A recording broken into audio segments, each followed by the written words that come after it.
হাই everyone, কেইবাদিনৰ পাছত সময় উলিয়াই মোৰ সখীৰ বিয়া প্ৰতিটো মুহূৰ্ত হৈ যোৱা অলপ ক্ষণ আপোনালোকৰ আগত দাঙি ধৰিছোঁ।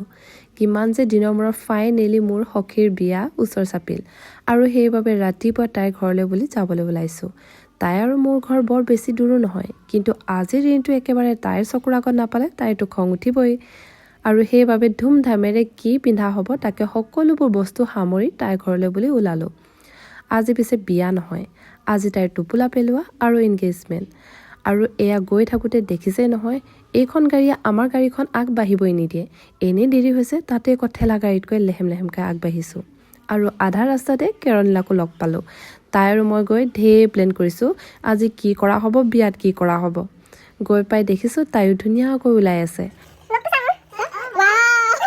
লগতে আমিও ধুনীয়াকৈ ওলাই ল'লোঁ। আৰু লাহেকৈ মানুহবোৰ আহিবলৈ ধৰিলে, আমাৰ সৰু সুৰাকৈ নিয়মবোৰ হৈ গ'ল। বৰ ভিডিঅ' কৰা নহ'ল, কিমান যে এক্সাইটমেণ্টত আছিলোঁ সেয়া সকলোবোৰ ভিডিঅ' কৰাত থাকিয়ে গ'ল। তথাপিও এই বেষ্ট দিনটো সদায় বাবে সাঁচি ৰাখিলোঁ আৰু ৰাতিলৈ তাইৰ ঘৰতে থকা প্লেন কৰি আজিলৈ আহিছোঁ। বাই।